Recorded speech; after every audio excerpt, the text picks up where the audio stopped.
देख रेख नहीं करेंगे। पहले 2000 दिन बच्चे की ज़िंदगी में अत्यधिक ज़रूरी होते हैं और जैसे जैसे बच्चे पढ़ता जाता है, क्योंकि कहते हैं एथेरोस्क्लेरोसिस मतलब हृदय की धमनियों की जो जो प्रक्रिया है वो चालू हो जाती है बचपन में। और आप देख ही रहे कि 12वीं क्लास के बच्चे को जाके जब तक पहुंचता है बेचारा, इतनी तो पीछे हम किताबों का स्ट्रेस देते हैं और फिर मेंटल स्ट्रेस देते हैं कि बेटा तेरे को तो 90% नहीं है तो कॉलेज में एडमिशन ही नहीं मिलेगा। और दूसरी तरफ कहते हैं नहीं भाई ट्रेडमिल पे भी चढ़ ले थोड़ा मेंटल, ऐसी बात ऐसा नहीं होता। एक जैसा डॉक्टर संजीव ने कहा लाइफ स्टाइल मैनेजमेंट शुरू से ही चालू करनी है। ये डिजीज़ 40, 50, 60 के उम्र के लोगों की नहीं है, नींव पड़ चुकी है अपने काफ़ी यंग एज में। और मैं तो आप लोग मीडिया के सहयोगी हम लोगों के, मैं आपसे यही आग्रह करूंगा कि इस पर ज़रूर लिखेंगे। ये डिज़ीज़ 32 साल 33 साल की उम्र में तो आपने सबने हार्ट अटैक देखे, सबने एंजियोप्लास्टी हो जाती है। अब उसको क्या ज़िंदगी देगा उस बंदे को जिसके 4 स्टेंट ऑलरेडी लग चुके हैं। तो इसीलिए अपनी एक कंबाइंड रिस्पॉन्सिबिलिटी होती है साइंटिस्ट की, क्लिनिशियंस की और मीडिया की, ये बताने के लिए कि ये डिज़ीज़ चाइल्डहुड डिजीज़ है और उसी लेवल से ये अगर अपन बचा पाएंगे तो लोग, जैसे कोई अभी लिफ्ट में कह रहे थे कि ओकिनावा कोई जगह है जहाँ पे 100 साल की ज़िंदगी एक अमूमन है। क्यों? क्योंकि वो एक इस तरह की life, cultured life, regulated life lead करते हैं, रोज़ एक्सरसाइज करते हैं और प्रेयर्स करते हैं, योग करते हैं। अब योग के ऊपर देखिए कितना योगदान आजकल चल रहा है, वो हमें सर्वाधिक रूप से चलाना चाहिए। और ये हमारी फिलॉसफी है जो हमने सारे वर्ल्ड को दी है, हम उस पर पीछे नहीं रुक सकते। डॉक्टर प्रशांत अडवाणी साहब हैं and he is running his own center and he is working a lot on cardiology, mainly on prevention and lifestyle modifications. Over to you, Dr. Prashant sir. Yeah, so अभी ये जो बातें हो रही थी, गुड इवनिंग एवरीबडी, ये सारी बातें पहले से हो चुकी हैं और प्रिवेंशन जो मैं काम कर रहा हूँ, और थैंक्स डॉक्टर अमित खंडेलवाल जो उदयपुर इनवाइट किया। और जैसे जो प्रिवेंशन के लेजेंड है कासलीवाल साहब जो इंडिया में काम कर रहे हैं कि प्रिवेंशन बचाओ, जैसा अभी कहा जा रहा था, डॉक्टर संजीव ने बोला, डॉक्टर अमित ने, डॉक्टर कासलीवाल सर ने, कि कितना यंगस्टर्स को ये हो रहा है।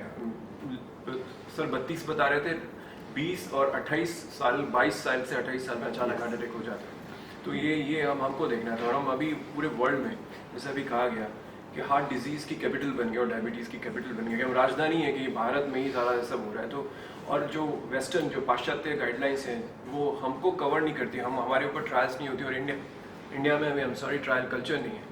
तो हम इस तरीके के जो लेजेंड्स हैं, जो की ओपिनियन लीडर्स हैं इंडिया में, हम सबको इस तरीके के सेमिनार करा के, जैसे डॉक्टर अमित खंडेलवाल ने ये डिज़ाइन किया है, बहुत ही हाई क्वालिटी सेमिनार है, नो नॉनसेंस सेमिनार है, एजुकेशनल समिट है, जहाँ पे ये सब डिस्कस हो रहा है। न कि आप पूरी डिजीज़ को आज कंटेम्प्रेरी तरीके से कैसे मैनेज करें, पर इसको बनने से कैसे रोकें। So superior doctor prevents the disease, this is an age old adage and dictum, और उसी पे काम हो रहा है। और कासलीवाल सर जो प्रिवेंशन को, इंडिया में प्रिवेंशन को स्पीयर हेड कर रहे हैं, यहाँ पे मौजूद है, और उनका भी शाम को लेक्चर है कि हम यंगस्टर्स को क्या लाइफस्टाइल फैक्टर्स करनी चाहिए और क्या टेक्नोलॉजी है जिससे ये जो रिस्क फैक्टर है, तंबाकू खाना, पैदल नहीं चलना, जेनेटिक्स है, एनवायरनमेंटल पॉल्यूशन, खाने में मिलावट, पेट में चर्बी, तो डायबिटीज़, ब्लड प्रेशर, उसका प्रॉपर इलाज, कहाँ कमी रह गई, कैसे पता किया जाए कि जिस आदमी को इतने सारे खतरे के कारक हैं लेकिन इसको अटैक आ गया है नहीं, तो कैसे प्रेसिशन मेडिसिन और ये इंडिविजुअलाइजेशन के एरा में कैसे टेक्नोलॉजी को यूज़ किया जाए, खासतौर पर इंडिया में।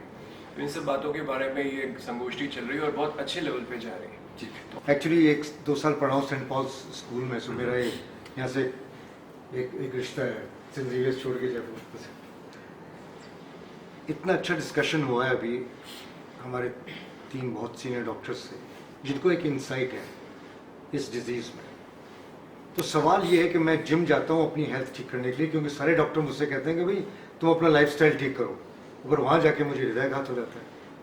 तो यहीं पे आके एक सबसे इम्पोर्टेंट चीज़ सामने आती है कि आपको शायद चांसेस थे इस अटैक को होने के, लेकिन उसकी जांच नहीं हो पाई। इसी को प्रिसीजन मेडिसिन कहते हैं कि एक इंडिविजुअल के लिए अपन क्या कर सकते हैं। एक तो अपन कह रहे हैं कि भाई साउथ एशिया में डिजीज़ बहुत है, इंडिया में डिजीज़ बहुत है, अडवाणी साहब ने कहा कि उन्होंने 28 साल तक के बच्चों की, और बच्चे ही कहूँगा मैं, एंजियोप्लास्टी की है। लेकिन किनको हम पिन पॉइंट कर सकते हैं, क्या चीज़ें हैं जिनसे हम पिन पॉइंट कर सकते हैं, वो अब मौजूद हैं कुछ ऐसे ही, सो दैट अगर आप पहली बार 40 साल की उम्र में बिना किसी टेस्ट कराए, बिना अपनी कैपेसिटी देख के अगर आप जिम में दौड़ने लग जाते हैं, आपकी डिमांड सप्लाई मिसमैच हो जाती है। मतलब हार्ट की डिमांड बहुत है, सप्लाई पूरी नहीं आ पा रही है। और वो क्यों नहीं आ पा रही है? क्योंकि हार्ट में कुछ ऑलरेडी ब्लॉकेजेस हैं। वो ज़रूरी नहीं है 100% या 90% हो, तब तो आप ऐसे ही पहुंच जाओगे इमरजेंसी रूम में। लेकिन अगर 40-50% भी अगर प्लाक आपकी हृदय की धमनियों में पड़ा हुआ है, तो इस एक्सरसाइज जो कि आप यूज टू नहीं हो, ये प्लाक रप्चर हो गया। इस स्थिति पे हम आ चुके हैं। साइंस इस देश की इतनी एडवांस्ड है कि हम बता सकते हैं, पिन पॉइंट कर सकते हैं कि भैया आपको होने वाला है। तो ये जैसे डॉक्टर साहब ने बताया कि हमने पहले ईसीजी की ट्रेनिंग दी, फिर एकोकार्डियोग्राफी की, फिर क्लिनिकल की, और अंत के अंदर हम ये डिस्कस करेंगे, सब लोग मिलके, इतने इंटेलेक्चुअल्स हैं आज यहाँ पे, सब मिलके ये डिस्कस करेंगे कि क्या इस डिजीज़ को हम प्रिवेंट कर सकते हैं।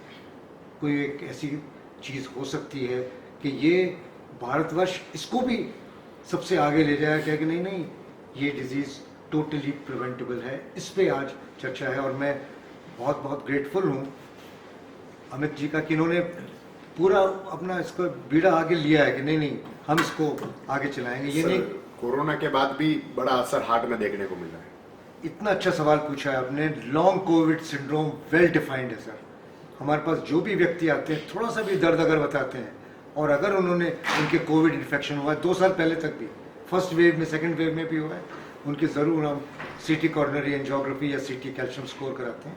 हाँ, लिपिड प्रोफाइल जो ये सब तो करेंगे, और उनको सख्ती से बोलते हैं कि अभी तो आप एक्सरसाइज नहीं करोगे जब तक हम आपको ओके नहीं करेंगे। माने हम आपका अंदरूनी धमनियों में प्लाक जमा है कि नहीं वो देखेंगे, और फिर हमारे सामने आपको लो लेवल ट्रेडमिल करके देखेंगे कि क्या आप सूटेबल भी हैं कि नहीं। उनका बाईपास नहीं हो पा रहा, तो ऐसे में पहले सिर्फ दवाओं पे ही हम उनको बोल देते कि जितनी उम्र है आपकी दवाओं पे ही चलिए। लेकिन आजकल जो आप हार्ट पंप सपोर्ट आ गया है, मैकेनिकल सर्कुलेटरी सपोर्ट, इन पहला हार्ट पंप जो छोटा सा एक मिनीचर पंप है जिसको पैर की नस के द्वारा हम हार्ट में डालते हैं, और वो हार्ट का पंप पूरे हमारी एंजियोप्लास्टी के दौरान सर्कुलेशन को मेंटेन करता है, बीपी को मेंटेन करता है, हमारे सारे अंगों को ये सर्कुलेशन मेंटेन करता है ताकि हम कॉम्प्लेक्स एंजियोप्लास्टी कर पाएँ।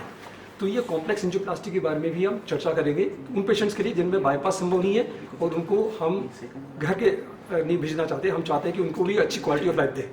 तो वो भी एडवांसमेंट जो पूरी दुनिया में हुआ है, वो अब एडवांसमेंट अभी प्रदेश की जनता को भी मिल रहा है, और वो टेक्निक हम यूज़ कर रहे हैं, और हम उसके बारे में भी जानकारी देंगे। पहला हार्ट पंप पे किस तरह से एंजियोप्लास्टी की जाती है। Thank you sir.